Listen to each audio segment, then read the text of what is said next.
LGS exam നാളത്തെ ഉള്ളവർക്കായിട്ടുള്ളതാണ്. അപ്പോൾ ആദ്യമായിട്ട് കറണ്ട് അഫയേഴ്സ് നോക്കാം.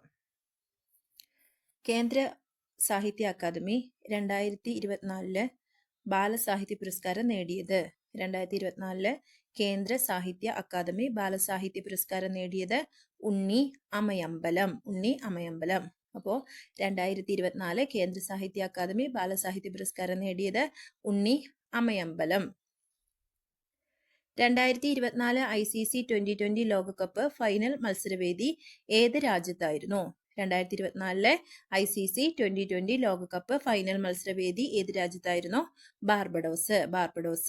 2024 പി കേശവദേവ് സാഹിത്യ പുരസ്കാരം നേടിയത്. 2024 പി കേശവദേവ് സാഹിത്യ പുരസ്കാരം നേടിയത് അടൂർ ഗോപാലകൃഷ്ണൻ. നായയുടെ ഹൃദ്രോഗത്തിന്റെ ചികിത്സാർത്ഥം ഇന്ത്യയിൽ ആദ്യമായി സുഷിര ശസ്ത്രക്രിയ നടത്തിയത് എവിടെ? അപ്പോൾ നായ്ക്കുള്ള ഹൃദ്രോഗത്തിന് വേണ്ടിയിട്ട് സുഷിര ശസ്ത്രക്രിയ നടത്തി. അതെവിടെ വെച്ചിട്ടാ? ന്യൂഡൽഹി. നായയുടെ ഹൃദ്രോഗത്തിന്റെ ചികിത്സാർത്ഥം ഇന്ത്യയിൽ ആദ്യമായി സുഷിര ശസ്ത്രക്രിയ നടത്തിയത് ന്യൂഡൽഹി. 8 തവണ ലോക്സഭാ അംഗമായി തെരഞ്ഞെടുക്കപ്പെട്ട് റെക്കോർഡിട്ട കേരളത്തിലെ MP ആരാണ്? കൊടിക്കുന്നിൽ സുരേഷ്. അപ്പൊ 8 തവണ ലോക്സഭാ അംഗമായി തെരഞ്ഞെടുക്കപ്പെട്ടു റെക്കോർഡിട്ട കേരളത്തിലെ MP ആണ് കൊടിക്കുന്നിൽ സുരേഷ്. ഏത് രാജ്യത്തിന്റെ ദൗത്യമാണ് ആദ്യമായി ചന്ദ്രന്റെ ദക്ഷിണ ധ്രുവത്തിൽ നിന്ന് സാമ്പിൾ ശേഖരിച്ച് തിരിച്ചെത്തിയത്? ആരായിരുന്നു? ചൈനക്കാരാണ് അല്ലെ? ചൈന. അപ്പോ ആദ്യമായിട്ട് ചന്ദ്രന്റെ ദക്ഷിണ ധ്രുവത്തിൽ നിന്ന് സാമ്പിൾ ശേഖരിച്ച് തിരിച്ചെത്തിയത് ചൈനയാണ്. 2 തവണ കേരളത്തിന് സന്തോഷ് ട്രോഫി നേടിക്കൊടുത്ത കോച്ച്. 2 തവണ കേരളത്തിന് സന്തോഷ് ട്രോഫി നേടിക്കൊടുത്ത കോച്ചാണ് ടി.എ. ജാഫർ. ടി.എ. ജാഫറാണ് 2 തവണ കേരളത്തിന് സന്തോഷ് ട്രോഫി നേടിക്കൊടുത്ത കോച്ച്.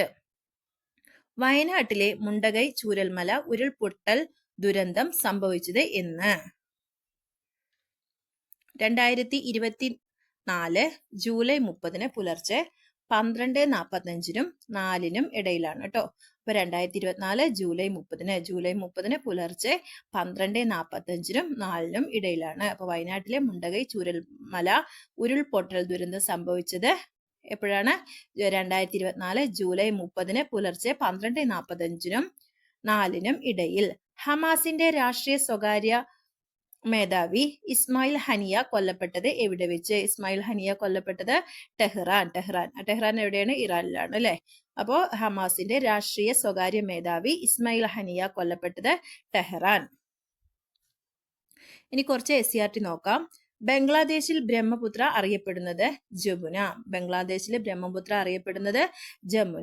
ടിബറ്റിൽ സാങ്പോ എന്നറിയപ്പെടുന്ന നദി ഏതാ? ടിബറ്റിൽ സാങ്പോ എന്നറിയപ്പെടുന്ന നദി ബ്രഹ്മപുത്ര. ടിബറ്റിലെ സാങ്പോ എന്നറിയപ്പെടുന്നത് ബ്രഹ്മപുത്രയാണ്. എന്നാൽ ബംഗ്ലാദേശില് ബ്രഹ്മപുത്ര അറിയപ്പെടുന്ന പേരാണ് ജമുന. ലോകത്തിലെ ഏറ്റവും വലിയ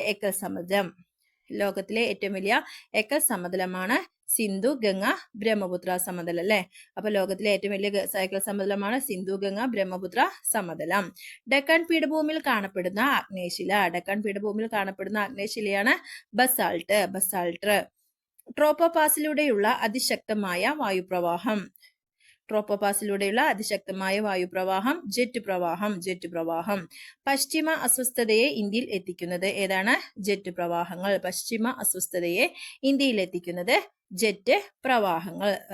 പ്രവാഹങ്ങൾ. വ്യാപാരത്തിനായി ഇന്ത്യയിലെത്തിയ അവസാനത്തെ യൂറോപ്യന്മാർ ആരാണ്? ഫ്രഞ്ചുകാർ. വ്യാപാരത്തിനായിട്ട് ഇന്ത്യയിലെത്തിയ അവസാനത്തെ യൂറോപ്യന്മാരാണ് ഫ്രഞ്ചുകാർ. സ്ഥൂല സാമ്പത്തിക ശാസ്ത്രത്തിന്റെ പിതാവ് J.M. കെയ്ൻസ്. ഇനി ആദ്യത്തെ കൃത്രിമ മൂലകം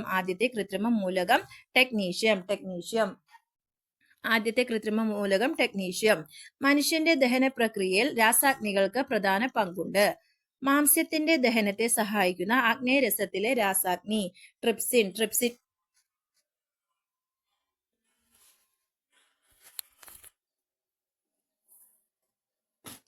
തുല്യ അന്തരീക്ഷ മർദ്ദം അനുഭവപ്പെടുന്ന സ്ഥലങ്ങളെ തമ്മിൽ യോജിപ്പിക്കുന്ന സാങ്കല്പിക രേഖ. തുല്യ അന്തരീക്ഷ മർദ്ദം അനുഭവപ്പെടുന്ന സ്ഥലങ്ങളെ തമ്മിൽ യോജിപ്പിക്കുന്ന സാങ്കല്പിക രേഖ ഏതാണ്?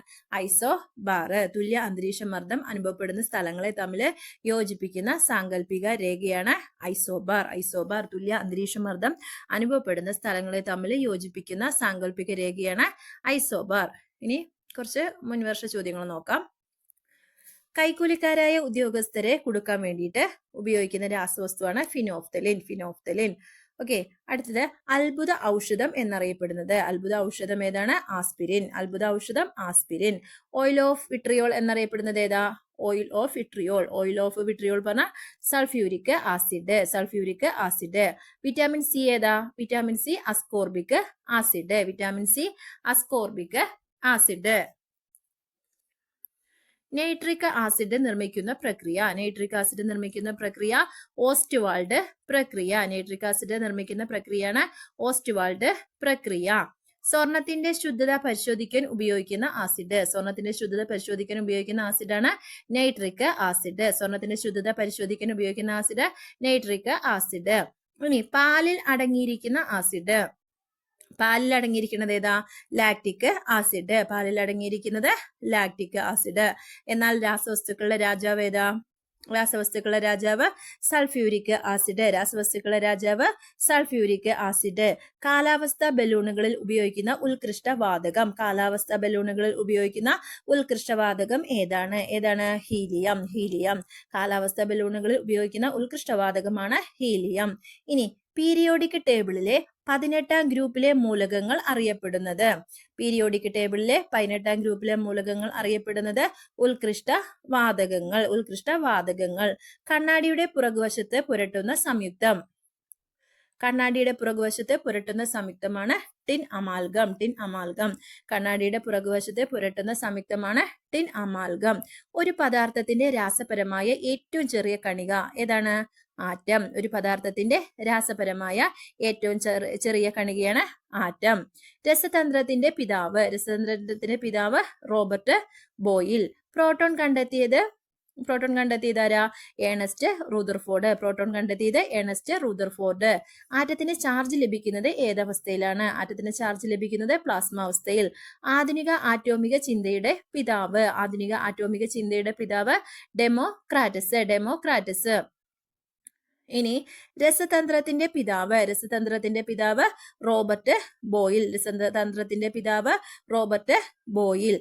ന്യൂക്ലിയസ് കണ്ടെത്തിയ ശാസ്ത്രജ്ഞൻ ആരാ? ന്യൂക്ലിയസ് കണ്ടെത്തിയ ശാസ്ത്രജ്ഞൻ റൂദർഫോർഡ്. ന്യൂക്ലിയസ് കണ്ടെത്തിയ ശാസ്ത്രജ്ഞൻ റൂദർഫോർഡ്. അപ്പൊ രസതന്ത്രത്തിന്റെ പിതാവ് റോബർട്ട് ബോയിൽ. ആറ്റത്തിന് ചാർജ് ലഭിക്കുന്ന ഏതവസ്ഥയിലാണ്? പ്ലാസ്മ അവസ്ഥയിൽ. പ്രോട്ടോൺ കണ്ടെത്തിയതാരാ? Ernest Rutherford. എന്നാൽ രസതന്ത്രത്തിന്റെ പിതാവ് ആരാ? രസതന്ത്രത്തിന്റെ പിതാവ് റോബർട്ട് ബോയിലാണ്. ന്യൂക്ലിയസ് കണ്ടെത്തിയ ശാസ്ത്രജ്ഞൻ റൂദർഫോർഡ്. ഓക്കെ, അപ്പോൾ LGX എക്സാം എഴുതുന്നവർക്ക് എല്ലാവർക്കും വിജയാശംസകൾ. ഇനി അടുത്തൊരു ടോപ്പിക്കുമായി നെക്സ്റ്റ് ക്ലാസ് കാണാം.